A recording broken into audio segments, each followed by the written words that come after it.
Hi friends, ఈ వారం మన కథ నందనవనం నవల్లోని 13వ భాగం. రచయిత్రి గోగినేని మణి, చదువుతున్న వారు రాధిక గోగినేని.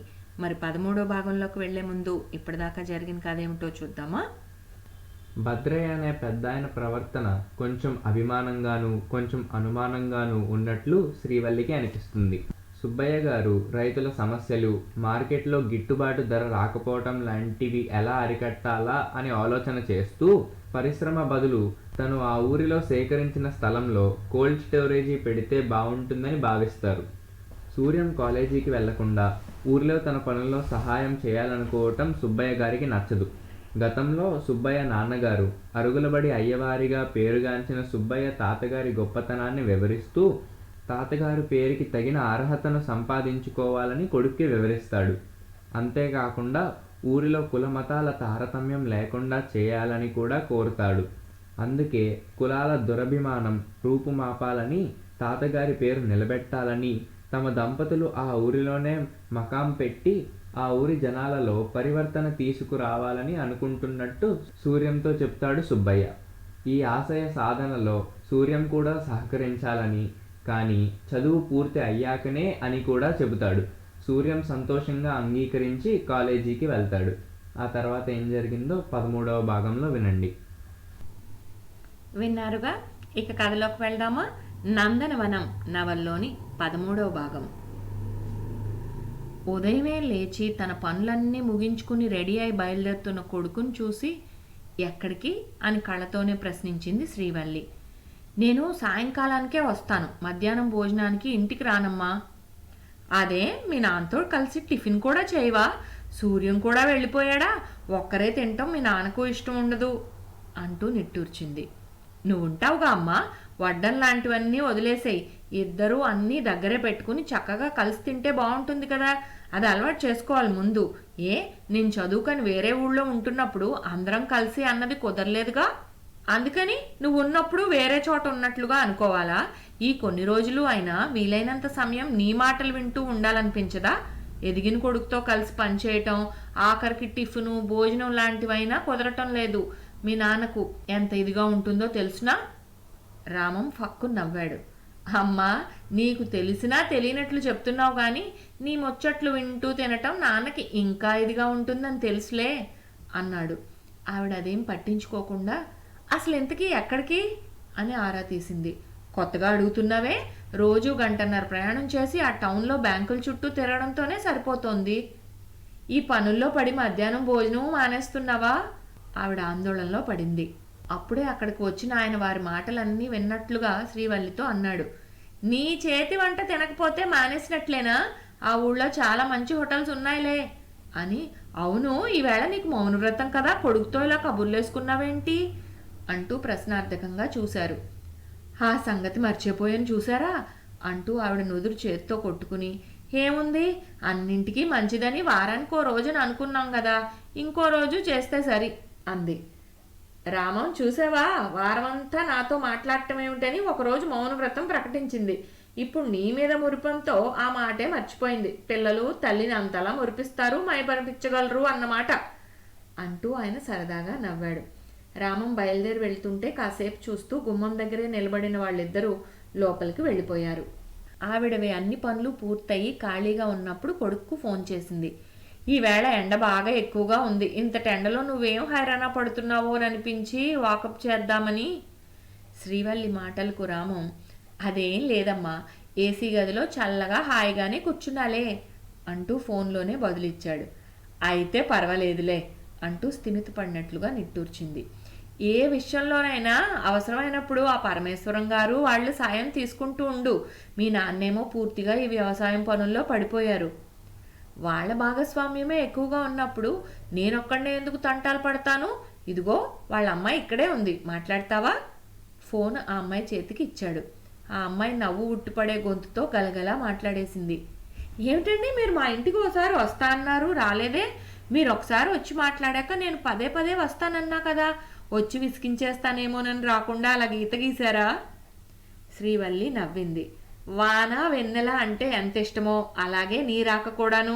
హాయిగా అనిపిస్తుంది కానీ విసిగేస్తుందా? అప్పుడప్పుడు కాదు, ఎప్పుడూ మా ఇంట్లోనే ఉండేలా ఏర్పాటు కోసమే నేను ఎదురు చూస్తున్నానమ్మా. శ్రీవల్లి బదులు చెప్పింది. నిజమా అండి? అయితే నా అంత అదృష్టవంతురాలు ఇంకెవరూ ఉండరనిపిస్తోంది. ఆ అమ్మాయి కంఠంలోని ఆనందాన్ని శ్రీవల్లి గుర్తించింది. ఇప్పుడు ఏం చేస్తున్నావమ్మా? శ్రీవల్లి మాటలు పొడిగిస్తూ యథాలాపంగా అడిగింది. ఏముంది, మీ రాక కోసం ఎదురు చూస్తూ ఇంటి గుమ్మం దగ్గరే ఎక్కువ సమయం గడిపేస్తున్నాను అనుకోండి. ఇప్పుడు అంతే. ఆ మాటలకి శ్రీవల్లి ఫక్కుమనేసరికి ఆ అమ్మాయి కొంచెం తత్తరపాటుతో, ఎందుకు అంతగా నవ్వుతున్నారు అంది ఆరా తీస్తూ. నువ్వు మీ ఇంట్లో ఉన్నట్లుగా మాట్లాడితే నవ్వు రాదా మరి? మా వాడి ఫోన్ నుండే కదా మాట్లాడుతున్నావు అంటే ఇద్దరు ఒకచోటే ఉన్నారన్నమాటేగా. ఏసీ గది అన్నాడు కాబట్టి ఏదో హోటల్కి వచ్చి ఉంటారని అర్థం చేసుకున్నాలే అని శ్రీవల్లే మళ్ళీ నవ్వింది. ఏమిటో నీతో మాట్లాడుతూ ఉంటే మతిమరుపు వచ్చేసిందండి. నవ్వుతూనే నందు జవాబు చెప్పింది. ఆ మతిమరుపు మాలాంటి వయసు మీరిన వాళ్ళకు వచ్చే జబ్బు. మీ వయసు వాళ్ళలా చేస్తే మైమరుపు అనవచ్చు అనుకుంటా. నచ్చిన వాళ్ళు పక్కన ఉంటే వచ్చే మతిమరుపు అది. నందు పక్కపక్క నవ్వటం శ్రీవల్లికి సరదాగా అనిపించింది. మీరేం చెప్పినా వ్యతిరేకించకుండా ఎవరైనా అవుననే అనాల్సిందేనని ఓసారి రాము అన్నాడు. అది నిజమేనని నాకు ఇప్పుడు అర్థమైంది. మరి మీ రాక కోసం గుమ్మం దగ్గర వేచి ఉన్నానంటాం నిజం కాదని పసిగట్టేశాను అన్నారు. పోనీ మనసులోనే అలా ఎదురు చూస్తున్నానని చెప్తే నమ్మి తీరాల్సిందేగా. నందు ప్రశ్నకు నవ్వుతూ అంగీకరిస్తున్నట్లుగా శ్రీవల్లి జవాబు చెప్పింది. ఇందాకనే చెప్పానుగా, అది వయసు ప్రభావం అని తప్పకుండా నమ్ముతాను.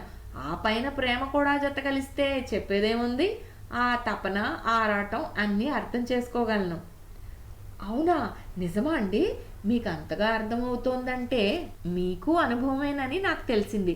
మీ ప్రేమ కథా వివరాలు వినాలనిపిస్తోంది. మరి ఎప్పుడు వినిపిస్తారు? ఆ ప్రశ్నకు శ్రీవల్లి నవ్వేసింది. తప్పకుండా నందు. ప్రేమ అనేది ప్రతి ఒక్కరిని ఆవహిస్తుందనేది నిజం. అయితే ఒక్కో దశలో ఒక్కో విధంగా. ఎప్పటివైనా ముచ్చట్లను ముచ్చటించుకోవటం అనేది ఎవరికైనా ముచ్చటైన అంశమే. సరే మరి, ఇక ఈనాటికి ఈ ముచ్చట్లకు ముగింపు చెప్పేసి మీవి కొనసాగించడానికి సమయం ఇస్తున్నాను అని నవ్వుతూ ఫోన్ పెట్టేసింది శ్రీవల్లి. పక్కనే నిలబడి ఉన్న ఆయన్ని అప్పుడు గమనించిన శ్రీవల్లి నవ్వుతూ చూసింది. అర్థమైంది. ఈరోజు ఎందుకు మౌనవ్రతానికి చొక్క పెట్టేశావో. నందుతో కబుర్లు చెప్పుకోవాలనే కదూ? ఆ ప్రశ్నకు శ్రీవల్లి, అదేం కాదు, అలా అవకాశం వచ్చిందంతే. నేను మనవాడేదో పాపం పనులంటూ ఒక్కడూ తిరుగుతూ సతమతమవుతున్నాడని బెంగపడుతున్నా. కానీ పర్వాలేదు, చక్కగా జంటగా హుషారుగా పనులు పూర్తి చేసుకోగలుగుతున్నాడని ఇప్పుడు అర్థమైంది అంటూ లేచి నిలబడింది. రోజు అని ఎందుకు అనుకుంటున్నావు? మధ్య మధ్య ఓ రోజు అంతే కదా. ఆ మాటకి ఆయన వైపు శ్రీవల్లి చురుగ్గా చూసింది. అయితే ఎప్పుడెప్పుడు ఇద్దరూ కలిసి పనుల కోసం వెళ్తున్నారో ఆ వివరాలన్నీ మీకు ముందుగానే తెలుసు అన్నమాట. ఇంటికి వచ్చాకనే కదా పనుల గురించి మన ఇద్దరికి ఒకేసారి వివరిస్తాడు. నాకు ప్రత్యేకంగా చెప్పేదేముంటుంది? ఏ రోజైనా చేసిన ప్రయత్నాలను విపులంగా చెప్పినప్పుడు ఆ రోజు ఒక్కడే ఆ టౌన్కి వెళ్ళాడని, ఏదో క్లుప్తంగా ముగించేసినప్పుడు ఆ రోజు ఇద్దరూ కలిసి షికార్లలోనే ఎక్కువ సమయం గడిపారని నేను అర్థం చేసుకుంటున్నాను అంతే. శ్రీవల్లి కళ్ళు పెద్దవి చేసి ఆయన వైపు విస్మయంగా చూసింది. ఆయన చిన్నగా నవ్వి, నందుకి ఏదో నీ ప్రేమ కథ చెప్తానన్నట్లున్నావు. ఏం చెప్పాలనుకుంటున్నావు? సరదాగా అడిగాడు. శ్రీవల్లి చిరుకోపం నటిస్తూ, మీకెందుకు చెప్పడం అంది. ఎవరికైనా ముచ్చట్ల గురించి ముచ్చటగా ముచ్చటించుకోవటం ముచ్చటైన అంశమే కదా అని శ్రీవల్లి పెద్దగా నవ్వింది. అన్నీ బాగానే విన్నారన్నమాట అంది. ఆయన పరిహాసంగా చూస్తూ, అవును విన్నాను. అందుకే నువ్వేం చెప్దామనుకున్నావో ముందుగా నేను ఓ మారు నీ నోటి నుండి వినాలని. మీకు తెలియని కొత్త సంగతులు నేనేం చెప్పగలను? తెలిసినవే అయినా మళ్ళీ ఓ మారు నెవరేసుకోవటం నాకు బాగుంటుంది. ఆయన మాటలకు శ్రీవల్లి చిరునవ్వుతో చూసి, అయితే మీరే చెప్పచ్చుగా, నాకు వినే సరదా ఉంటుందిగా అంది. ఇద్దరికీ ఉన్నప్పుడు సరే, ఇద్దరూ కలిసి చెప్పుకుంటూ ఆనాటి ఒకరి అనుభూతులను మరొకరుగా వింటుంటే బాగుంటుంది కదూ. పక్కనే కూర్చుని వినటానికి సిద్ధపడుతున్నట్లు అన్నాడు ఆయన. సరే మొదలుపెట్టండి మీరే అంది శ్రీవల్లి కొంచెం హుషారు కలగలిసిన కంఠంతో. ఆయన ఆవిడ అరచేతిని పట్టుకుని వేళ్లతో ఏదో రాసినట్లు చేస్తూ మొదలు పెట్టబోతుంటే తన చేతిని చురుగ్గా లాగేసుకుని, ఇది అవసరమా అంది కొంచెం రుసరుసలతో. మాస్టార్కి పాఠం అప్పచెప్పినట్లు 2 చేతులు కట్టుకుని చెప్పాలంటావా? ఆ మాటలోని విసురుకు శ్రీవల్లి తన అభ్యంతరాన్ని వెనక్కి తీసేసుకున్నట్లు చిరునవ్వు చిందించింది. ఆయన మొదలు పెట్టాడు. ఆ రోజు సన్నగా 1-2గా చినుకులు పడుతున్నాయి. ఆఫీస్‌లోని వాళ్ళంతా ఇళ్ళకి వెళ్ళిపోయారన్న విషయాన్ని పనిలో మునిగి గుర్తించలేదు. అప్పుడు టైం చూసుకుంటే చాలా రాత్రయిందని గుర్తించి ఇక వెంటనే బయలుదేరాను. దారి మధ్యలో ఆ రాత్రి వేళ ఒక అమ్మాయి నిలబడి ఉండటం కనపడింది. ఆ సమయంలో అలా ఒంటరిగా ఎందుకు నిలబడిందా అని ఆశ్చర్యం వేసింది. ఆ రోజు నేను మీలాగే టైం గుర్తించకుండా ఇంటర్వ్యూ కోసం ప్రిపేర్ అవుతూ ఏవో పుస్తకాలను చూస్తూ మా ఫ్రెండ్స్ గదిలోనే ఉండిపోయాను. ఇక అప్పుడు బయలుదేరదామని కంగారు పడుతూ ఉంటే వాళ్ళు ఆ రాత్రికి అక్కడే ఉండిపోమని సలహా ఇచ్చారు. కానీ నేనే వినిపించుకోలేదు. ఏ ఆటోనో దొరకకుండా ఉండదనే ధీమాతో ఒక్కదాన్ని వచ్చేశాను. కానీ ఏదీ కనిపించలేదు. సన్నటి చినుకులు చెంపల్ని తాకుతూ ఉంటే ఇష్టంగా నిలబడి ఏదో ఆలోచనలో పడిపోయా. అందుకేగా నేను నా కారు ఆపి చేతిలోని టార్చ్ లైట్తో దారి చూసుకుంటూ నీ దగ్గరకు వచ్చి మీ ఇంటి దగ్గర డ్రాప్ చేస్తాను, వస్తారా అని మెల్లగా మర్యాదగా అడిగితే ఉరుముతున్నట్లుగా చూసి మీకు నేను ఎలా కనపడుతున్నాను అంటూ కస్సుమన్నావు. తప్పేం మాట్లాడాను అని కంగారు వచ్చి ఓ క్షణం బెదిరిపోయాను. అదే మాట అడిగాను కూడా కదూ. ఒంటరిగా నిలబడితే వస్తారా అని అడగటం మీకు తప్పుగా అనిపించడం లేదా అని కోపంగా రెట్టించాను కదూ. ఏమిటిలా చేశాను? ఫ్రెండ్స్ రూమ్లోనే ఉండిపోతే బాగుండేది కదా. ఇంట్లో వాళ్ళు కంగారు పడతారేమోనని ఈ టైంలో బయలుదేరి ఇక్కడ నిలబడి ఇలాంటి పరిస్థితి కొని తెచ్చుకున్నాను అని మనసులోనే అనుకుంటూ కొంచెం భయంగానే ఉన్నా ఎలాంటి పరిస్థితినైనా ధైర్యంగా ఎదుర్కోగలగాలని నాకు నేనే నచ్చ చెప్పుకుని అలా మాటల్లో బింకాన్ని చూపించానన్నమాట. నేనేమో నీ రంకెల్కి ఠారెత్తి మీరు పూర్తిగా నా మాటల్ని వినకుండానే చివరి మాటే విని అపార్థం చేసుకుంటున్నట్లున్నారు అంటూ బెదిరిపోతూ సంజాయిషి ఇచ్చుకోవాల్సి వచ్చింది. తర్వాత లైట్ నా మొహం మీదకి ఫోకస్ చేసుకుని సరిగ్గా చూడండి, నేనైనా అలా అడిగే బాపతులా కనిపిస్తున్నానా? మంచి బాలుడు రాముడు అనే టైప్లో లేను. వీలైనంత అమాయకంగా అడిగేసరికి నన్ను తేరిపారా చూస్తూ ఓ అంచనాకి రావటానికి ప్రయత్నిస్తున్నట్లున్న దానిలా చక్కగా నవ్వావు. అవును, నమ్మదగ్గ మంచి వ్యక్తిలా అనిపించి ధైర్యం వచ్చేసింది. మీ అభ్యర్థనని మన్నించి సరే పదండి అంటూ మీ వెంట వచ్చి కారులో కూర్చున్నాను. అప్పటికి నాలోనూ బెదురు తగ్గి కొంచెం హుషారు వచ్చింది. ముందు పులిలా గాండ్రించి తర్వాత పిల్లిలా నా వెనకే వచ్చేస్తున్నారు. మీకు నా మీద నమ్మకం కలిగి ఉంటుందని అర్థమైందనుకోండి. కానీ ఇప్పుడు ప్లేట్ మార్చి ఎటో తీసుకెళ్ళిపోతేనో ఎలాగో అడగగలిగా.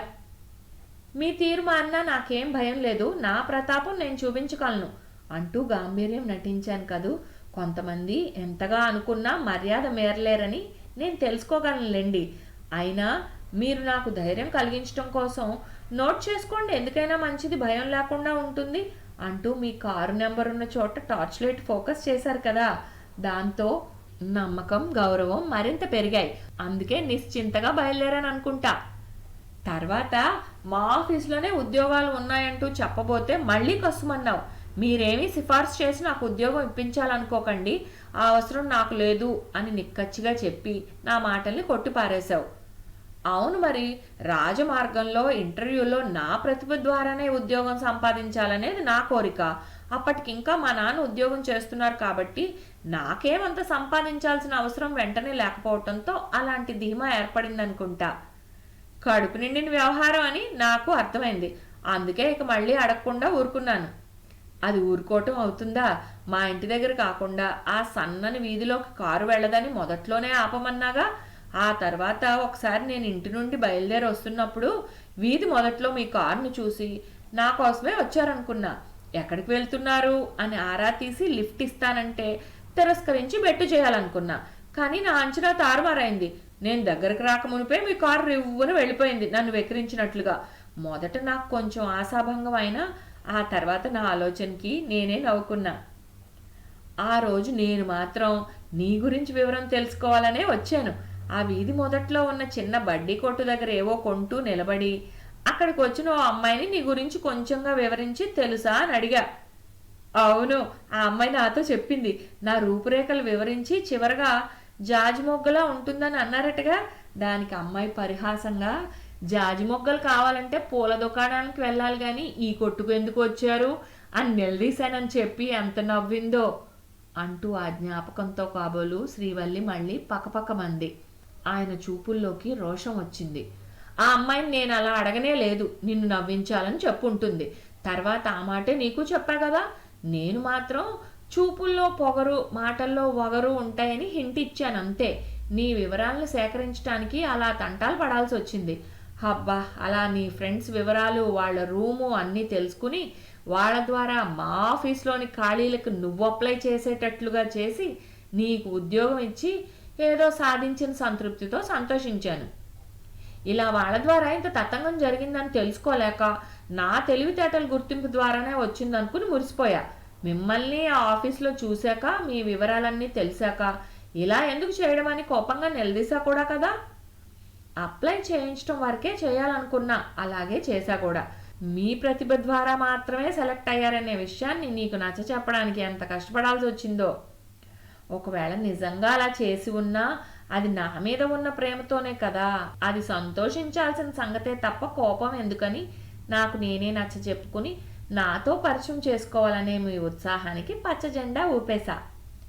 అందుకే ఒకసారి మీ ఇంటి దగ్గర డ్రాప్ చేయనా అని యథాలాపంగా అడిగితే నువ్వు ఆనందంగా తల ఊపేసరికి నాకు మర్చిపోయింది. ఏం వద్దు అని మామూలుగా చెప్పేసి, ఏ మీకేం పని లేదా అని ఎప్పట్లా ఎదురు ప్రశ్న వేస్తావనుకుంటే ఇదేమిటి వింతగా ఉందే అనుకుంటూ ఉత్సాహంగా కారు పోనించాను. వీధి మొదట్లో అప్పట్లోలాగే ఆపి మీ ఇల్లెక్కడా అని అడిగితే 2 పెద్ద ఇళ్ల మధ్య ఉన్న ఓ చిన్న ఇంటిని చూపించి అదే అన్నావు. నేను అనుకోకుండానే అదా అని ఆశ్చర్యంగా అడిగా. దానికే నీకు కోపం వచ్చేసి, ఏ చెన్నింట్లో ఉండేవాళ్ళు మనుషులు కాదన్నట్లు అంత ఆశ్చర్యం ఎందుకు అని రుసరుసలాడటమే కాదు, అలాంటి ఇంట్లో ఏదో ఎలుకల్లాంటి చిన్న జంతువులు ఉంటాయనుకున్నారా అని దెప్పి పొడిచావు కదా. ఏదో ఆశ్చర్యంలో అలా అనుకోకుండానే అడిగానే తప్ప వేరే ఉద్దేశం లేదంటూ, మేము మునుపు అంతకంటే ఇంకా చిన్న ఇంట్లో ఉండేవాళ్ళమని, చిన్న ఇంట్లో ఉన్నంత మాత్రాన వాళ్ళ ప్రవర్తన చిన్నతనంగా ఉండాల్సిన అవసరం లేదని నీకు నచ్చ చెప్పి నమ్మించాల్సి వచ్చింది.